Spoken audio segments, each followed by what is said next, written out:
Hello guys, welcome back to my YouTube channel. आज मैं नया मानवा स्टार्ट करने वाला हूँ जिसका नाम है the genius martial artist who remembers everything. And guys, 2 दिन के लिए वीडियो नहीं डालने के लिए मुझे माफ़ करना क्योंकि मैं थोड़ा बिजी था, इसकी वजह से मैं वीडियो डाल नहीं पाया। तो चलो अभी हम अपने वीडियो की तरफ बढ़ते हैं। इस मानवा की स्टार्टिंग में हम एक क्लिफ का सीन देखते हैं जिधर कोई बोल रहा होता है, स्मॉल ऑर्थोडॉक्स यूनिट्स के लीडर जिन सुवॉन, तुम्हारा मेमोरी सही में बहुत खतरनाक है। उसके बाद हम क्लिफ के ऊपर जो वो 2 बंदे होते हैं उनमें से एक बंदे को देखते हैं जिसको बहुत खतरनाक चोट लगा होता है। एंड उसके सामने जो बंदा होता है वो बोल रहा होता है, तुम्हारा बहुत धन्यवाद, मैंने सारे के सारे मुरिम अलायंस के रिकॉर्ड को रिस्टोर कर लिया है, इसके वजह से मैं सही में तुम्हारा बहुत शुक्रगुजार हूँ। फिर हमें पता चलता है इसका नाम योंग सो होता है जो मुरिम अलायंस का लीडर होता है। एंड इसके पास टाइटल होता है the divine sword of supreme purity. And guys, जो ये घायल पड़ा होता है ये हमारा मेन कैरेक्टर होता है जो बोल रहा होता है, मैंने मेमोराइज किया क्योंकि मुझे बोला गया था एंड मैंने उसे रिस्टोर किया क्योंकि मुझे बोला गया था, पर तुम मुझे एक कुत्ते की मौत देके रीपे कर रहे हो। एंड हमें पता चलता है ये स्मॉल ऑर्थोडॉक्स यूनिट्स का लीडर होता है जिन सुवॉन। तुमने जो the hall of profound secrets में डेटा रखे थे उन सारे को मेमोराइज कर लिया है एंड उस जगह पे मुरिम अलायंस के हाई ग्रेड के सीक्रेट्स को गैदर करके रखा है। अगर तुम्हारे जैसा कोई डिमोनिक कल्ट के साथ मिल जाए तो मुरिम अलायंस डेंजर में आ जाएगी। फिर वो अपना स्वॉर्ड हमारे मेन कैरेक्टर के ऊपर करता है। फिर वो अपने बातें कंटिन्यू करते हुए बोलता है, जांगू के जस्टिस के लिए और मुरिम अलायंस के वो बड़े काम के लिए एंड सेफ्टी के लिए तुम्हें अपने मेमोरी के साथ इस दुनिया से गायब हो जाना चाहिए। फिर हमारा मेन कैरेक्टर हंसते हुए बोलता है, क्या बड़ा काम, मुरिम अलायंस डेंजर में? क्या तुम उस मुरिम अलायंस की बात कर रहे हो जो डिमोनिक कल से हार गया था एंड उधर से भाग गया था, जिसने अपने एग्जिस्टेंस को वो मुश्किल से ही मेंटेन करके रखा है? ये सोच के कि मुरिम अलायंस इससे भी बड़े डेंजर में गिर सकती है, ये सही में बहुत हैरान करने वाली बात है। फिर वो मुरिम अलायंस का लीडर बोलता है, मुरिम अलायंस डिमोनिक कल्ट को हराएगी, उसके बाद वो मुरिम में अपने बैनर को वापस उठाएगी। फिर हमारा मेन कैरेक्टर बोलता है, मुरिम अलायंस जिसने अपने बहुत सारे पीपल को सेक्रीफाइस किया था वो भी शील्ड बना के उसके बाद नॉर्थ सी में भाग कर आ गए, कितना एक्साइटिंग है। मैं बस सोच रहा हूँ कि तुम अपने वो बड़े काम को कैसे एस्टेब्लिश करोगे।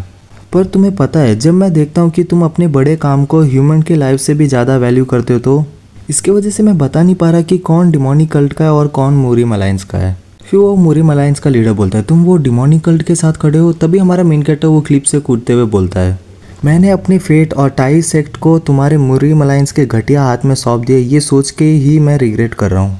एटलीस्ट मैं अपनी मौत खुद के हाथ से लूँगा। फिर हमारा मेन कैरेक्टर वो क्लिफ के ऊपर से फुल स्पीड में गिर रहा होता है। फिर वो बोल रहा होता है, सब चीज़ को रिमेंबर करना मेरी ज़िंदगी को हेल जैसे बना दिया है।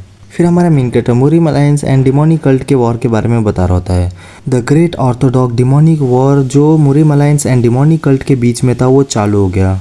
मेरे जूनियर ब्रदर्स एंड मैं और कुछ छोटे मोटे सेक्ट के वॉरियर्स वो सारे वॉर पे मोबिलाइज कर दिए गए थे, पर डिमोनिक कल्ट ताकतवर थी और मुरिम अलायंस बहुत वीक। आखिर में मुरिम अलायंस ने ये डिसाइड किया कि वो नॉर्थ सी के साइड एवैक्यूएट करेंगे एंड हम लोग को एक शील्ड की तरह यूज़ किया गया कि हम थोड़ा टाइम बाय करें मुरिम अलायंस के बाकी लोगों को एस्केप करने के लिए।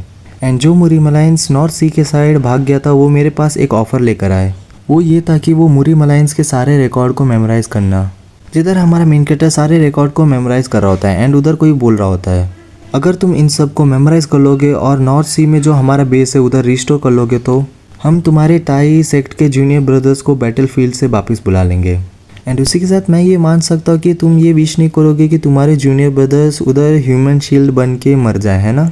तो मैंने शिद्दत से सारे चीज़ को मेमोराइज़ किया। पर फिर हम प्रेजेंट का सीन देखते हैं जिधर हमारा मेन कैरेक्टर वो क्लिप से नीचे गिर गया होता है एंड उसके बॉडी से बहुत ज़्यादा खून निकल होता है। फिर वो अपने मन में बोलता है, धत तेरी की, मेरे को क्या आर्काइव में बुक्स को मेमोराइज़ करने से अच्छा बैटल फील्ड में चला जाना चाहिए था। अगर मैं जा पाता तो एक बंदा एस्केप कर ले, उसके लिए मैं खुद को सेक्रीफाइस कर लेता। नहीं, उससे पहले मुझे लगन लगा के मार्शल आर्ट्स को प्रैक्टिस कर लेना चाहिए था। दैट थेरी की, क्यों हेवन ने मेरे को इतना यूज़लेस एबिलिटी दिया है। अगर मुझे एक एबिलिटी देना ही था तो एक अच्छा वाला देना था। उस मौत के टाइम में मैंने बहुत ज़्यादा रिग्रेट किया। अगर मैं थोड़ा बहुत ताकतवर हो सकता जिधर मैं अपने जूनियर ब्रदर्स को सेव कर पाऊँ तो। फिर हम देखते हैं हमारे मेन कैरेक्टर के हाथ में जो ब्रेसलेट होता है वो एकदम से चमकने लगता है। तभी हमारा मेन कैरेक्टर अपनी बातें कंटिन्यू करते हुए बोल रहा होता है, दूसरों से मेरी रक्षा करने के लिए भीख नहीं मांगना, पर उतनी ताकत रखना कि मैं अपने आप को प्रोटेक्ट कर पाऊँ। पर इतना बोला ही होता है कि हम अगली सीन में एक कड़कती धूप में एक डोर का सीन देखते हैं जिधर कोई बोल रहा होता है, जिन सुवान, क्या तुम इतना ही कर सकते हो? क्या तुम अब उठने वाले हो या नहीं? क्या अब मुझे ये मत बोलना कि ये बंदा पूरा बेहोश हो चुका है। फिर हम किसी के स्वॉर्ड को देखते हैं जो किसी के सर पे छू रहा होता है एंड वो जिसने स्वॉर्ड पकड़ा होता है वो बंदा बोल रहा होता है ये सही में पूरा इडियट है, तुम्हारे जूनियर ब्रदर्स इससे ज़्यादा देर तक टिक सकते हैं। फिर हम देखते हैं जो ज़मीन में बंदा पड़ा होता है उसका हाथ काँप रहा होता है एंड वो बंदा बोल रहा होता है डैम इट ये घटिया मेमोरी। एंड हम देखते हैं वो हमारा मेन कैरेक्टर होता है, वो धीरे धीरे उठते हुए बोल रहा होता है सब चीज़ों में से। फिर वो चिल्लाते हुए बोलता है मैं ये पेन को भी कैसे याद कर पा रहा हूँ। फिर हम देखते हैं हमारे मेन कैरेक्टर के सामने बहुत सारे लोग खड़े होते हैं। फिर हमारा मेन कैरेक्टर वो देख के शॉक होते हुए बोलता है ये जगह तो ये हमारे टाई सेक्ट का ट्रेनिंग ग्राउंड है। फिर वो दो लोग को देखता है, फिर वो बोलता है एंड ये लोग, एंड वो खुशी से आगे फुल स्पीड में जाता है एंड वो उन दोनों को हग कर लेता है। फिर हमारा मेन कैरेक्टर अपने मन में उसका नाम लेता है जूनियर सिस्टर होंग। फिर उसकी जूनियर सिस्टर बोली होती है सीनियर ब्रदर जिन क्या हुआ, आप कर क्या रहे हो अभी। फिर वो अपने जूनियर ब्रदर को देखते हुए मन में बोलता है ये बेवकूफ़ गिम्पियो। फिर उसका जूनियर ब्रदर बोल रहा होता है सीनियर ब्रदर जिन क्या हुआ। फिर हमारा मेन कैरेक्टर वो सेक्ट के सारे डिसाइपल को देखते हुए बोलता है ये सारे लोग तो। फिर हम देखते हैं उनमें से एक छोटी लड़की बोली होती है सीनियर ब्रदर जिन क्या आपने कुछ बुरा खा लिया है। फिर उनमें से दूसरा बच्चा बोल रहा होता है सीनियर सिस्टर सीनियर ब्रदर जिन कुछ अजीब सा एक्टिंग कर रहे हैं। फिर हमारा मेन कैरेक्टर कंटिन्यू करते हुए बोलता है ये सारे तो टाई सेक्ट के डिसाइपल है, तो ये मेरे आंखों के सामने मेरी एक ज़िंदगी का झलक है। ये डैम मेमोरी, तभी भी ये एक चीज़ बहुत अच्छा है। फिर हम देखते हैं हमारे मेन कैरेक्टर के junior brother and junior sister एक दूसरे से बात कर रहे थे। फिर हमारा मेन कैरेक्टर अपने जूनियर सिस्टर के चिन पे हाथ रखते हुए बोलता है तभी भी जूनियर सिस्टर होंग जब छोटी थी तब बहुत क्यूट थी। जूनियर सिस्टर अभी भी मैं तुम्हारे वो चिढ़ाने को मिस कर रहा हूँ। फिर वो अपने जूनियर ब्रदर के गाल को खींचते हुए बोलता है जब गिम्पियोंग यंग था तो ये बहुत अनोइंग था कि वो अपने बेड को गीला कर लेता था। अगर मैं वापस जा पाऊँ तो मैं उसके साथ मिलकर उसके ब्लैंकेट को 100 बार वॉश करूँगा, नहीं 100 टाइम्स। ऐसे ही हमारा मेन कैरेक्टर अपने जूनियर ब्रदर एंड सिस्टर से बात कर रहा होता है। तभी हम देखते हैं हमारे मेन कैरेक्टर पीछे जो लकड़ी का स्वॉर्ड पकड़ के एक बंदा खड़ा होता है। वो बोलता है जिनसुओन क्या तुम मेरे साथ स्पेयर करने के लिए डर गए हो, इसके वजह से तुम पागल होने का प्रिटेंड कर रहे हो। अगर तुम अपने स्वॉर्ड को अभी के अभी नहीं उठाओगे तो तुम्हारे जूनियर ब्रदर्स जिनको तुमने पाला है वो मेरे को फेस करेंगे तुम्हारे जगह। फिर हमारा मेन कैरेक्टर उससे चिढ़ते हुए मन में बोल रहा होता है जो मेरे को मेरे ज़िंदगी का झलक दिखाया जा रहा है क्या वो कुछ अच्छा मेमोरी नहीं होना चाहिए, ये सही में बहुत घटिया है एंड बाकी सब लोगों में से इसका ही क्यों दिखाना था। फिर हमारा मेन कैरेक्टर इस बंदे के बारे में बोल रहा होता है। इस बंदे का नाम गाई चिलियोंग है। ये गेलियोंग मर्चेंट गिल्ड का एप्पल है जिसने हमारे ताई सेक्ट को ज़्यादा स्पॉन्सरशिप पे करके ज्वाइन किया है। फिर वो चिलियोंग बंदा बोल रहा होता है तभी भी तुम अपने ये स्पेयर को अवॉइड नहीं कर सकते तो जल्दी से अपने स्वॉर्ड को उठाओ। तभी हमारा मेन कैरेक्टर अपनी बातें कंटिन्यू करते हुए बोलता है ये बंदा वो है जो अपने बाप के पैसे और पावर में ट्रस्ट करता है। ये बंदा स्पेयरिंग को एक्सक्यूज़ बनाता है, उसके बाद हमारे ताई सेट के डिसाइपल को मार मार के अधमरा कर देता है। हम लोग बस डरते थे कि इसका स्पॉन्सरशिप हम लोग कहीं खो ना दें एंड इसकी वजह से हम लोग बस इससे मार खाते थे। फिर हमारा मेन कैरेक्टर उससे बोलता है ठीक है अगर तुम सही में यही चाहते हो तो अगर हेवन ही चाहता है कि मेरे आंखों के सामने जो मेरी ज़िंदगी गुजर रही है उस टाइम मैं तुम्हें मारूँ तो मेरे पास कोई चॉइस नहीं है, तो चलो मेरे को अपने पास्ट का रिवेंज ले लेना चाहिए। फिर वो चौलियोंग बंदा अपना दांत पीसता है, उसके बाद हमारे मेन कैरेक्टर के ऊपर अटैक करने जाते हुए बोल रहा होता है ये एरोगेंट कहीं का। तभी भी हमारा मेन कैरेक्टर उसके फुटस्टेप को देख रहा होता है। फिर हमारा मेन कैरेक्टर अपने मन में बोलता है ये स्वॉर्ड आर्ट वो है जिसकी वजह से मैं अपने पास्ट लाइफ में बहुत सफ़र किया था, द ट्रिपल फैंटम ब्लेड। ये किसी वॉन्डरर ने ये मार्शल आर्ट को प्राइवेटली सिखाया है जिसे गेलियोंग मर्चेंट गिल्ड ने फेमस कर दिया है। एक वंडरर होने के नाते इसका स्वॉर्ड फॉर्म एकदम रो है और इसका मोमेंटम बेरहमी से इंटेंस भी है।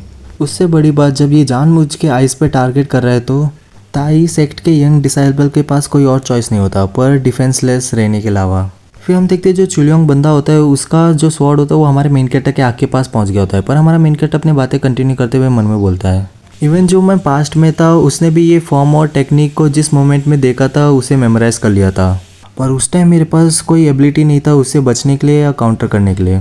फिर हम देखते हैं उधर के सारे डिसेबल शौक से देख रहे होते हैं। फिर हमारा मेन कैरेक्टर कंटिन्यू करते हुए बोलता है पर अगर इस तरह के ट्रिक के लिए मैं अब गिर गया तो मुझे माफ़ करना। फिर हमारा मेन कैरेक्टर अपने सर को हल्का हिला के उसके स्वॉर्ड को डॉज कर लेता है एंड उस चीज़ को देख के वो चिलियोंग बंदा एकदम शॉक हो जाता है।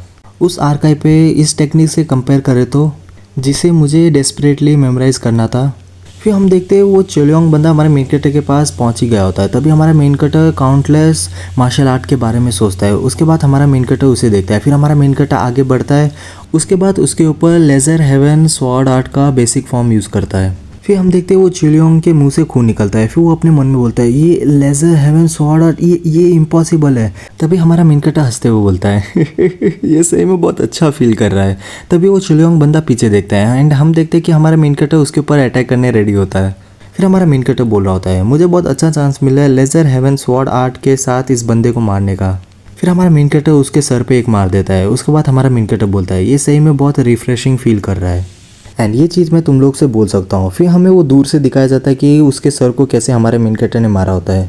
फिर हम देखते हैं वो बंदा अभी भी खड़ा होता है एंड हमारा मेन कैरेक्टर भी पीछे मुड़ के देखता है एंड हम देखते हैं कि उसके जो भी जूनियर्स होते हैं वो सारे शौक से देख रहे होते हैं। फिर वो बंदा बोलता है जिन सुओन तुम्हारी हिम्मत कैसे हुई मेरे सर को फोड़ने की, वो भी गेलियोंग मर्चेंट गिल्ड के एल्डर सन का, वो भी तुम्हारे घटिया लेजर हेवन स्वॉर्ड आर्ट के साथ। फिर वो जोर से चिल्लाता है एंड हमारे मेन कैरेक्टर के ऊपर अटैक करने जाते हुए बोलता है तुम्हारी हिम्मत तुम इसके लिए पे करोगे एंड हम तभी देखते हैं कि वो हमारे मेन कैरेक्टर के सामने गिर जाता है। फिर हम उसके एक जूनियर सिस्टर को देखते हैं जो बोलती है ओ। फिर सारे उसके जूनियर्स खुश होते हुए बोलते हैं ओ सीनियर ब्रदर जिन जीत गए। ये सोच के कि सीनियर ब्रदर जिन ऐसा कुछ करेंगे, अब भले सीनियर ब्रदर मेरा कैंडी भी ले ले मैं रोऊंगी नहीं। मुझे माफ़ करना सीनियर ब्रदर, मैंने आपके बारे में ये सोचा कि आप बहुत पैथेटिक हो। फिर हमारा मेन कैरेक्टर अपना हंसी दबाते हुए मन में बोलता है ये सोच के कि मैं अपने आफ्टर लाइफ में जाने से पहले इस चिलियोंग बंदे को मार पाऊंगा। ओह हेवन, अब मेरे पास इस दुनिया में कोई रिग्रेट नहीं है। अब जो ये मेरे आंखों के सामने मेरी ज़िंदगी का झलक दिखाया जा रहा है मेरे को इससे उठना नहीं है। तभी हम देखते हैं कि हमारे मेन कैरेक्टर के फेस पे कोई मुक्का मारता है। तभी हम देखते हैं कि वो हमारे मेन कैरेक्टर की जूनियर सिस्टर होती है जो बोल रही होती है क्या तुम्हारा दिमाग सही तो है, हम लोग करेंगे क्या अगर गेलियोंग मर्चेंट गिल्ड अपने स्पॉन्सरशिप को कट कर देगी तो? तुम्हें क्या लगता है सब लोग बेवकूफ़ है क्या सीनियर ब्रदर चिलियोंग से मार खाने के लिए? एंड हम देखते हैं कि हमारा मेन कैरेक्टर अभी भी अपने हाथ पकड़ के सदमे में होता है एंड वो बोलता है ये दर्द क्यों कर रहा है? फिर उसकी जूनियर सिस्टर चिल्लाते हुए बोली होती है क्या ये पहले ही इतना बुरा नहीं है कि हमारे जूनियर ब्रदर्स बस एक दिन में 2 वक्त का खाना खा पा रहे हैं? हम लोग क्या करेंगे अगर हमें एक दिन में 1 टाइम का खाना मिले तो? फिर हमारा मेन कैरेक्टर बोलता है ये तो। तभी उसकी जूनियर सिस्टर बोलती है क्या सीनियर ब्रदर इतना बोला ही होता है कि हमारा मेन कैरेक्टर बोलता है क्या ये मेरी लाइफ का झलक नहीं था? फिर उसकी जूनियर सिस्टर बोलती है अभी तुम। फिर हमारे मेन कैरेक्टर को एक मुक्का मारते हुए बोलती है तुम क्या बकवास कर रहे हो एंड हमारा मेन कैरेक्टर हवा में उड़ रहा है। फिर हमारा मेन कैरेक्टर बोलता है मैं। तभी हमारा मेन कैरेक्टर ज़मीन में गिरता है एंड उसके मुंह से आत्मा निकलता है। फिर हमारा मेन कैरेक्टर कंटिन्यू करते हुए बोलता है मैं पास्ट में आ गया हूँ। एंड इसी के साथ हमारा ये वीडियो खत्म होता है। अगर आपको वीडियो अच्छा लगे तो like share subscribe and comment कर दीजिए। Thank you.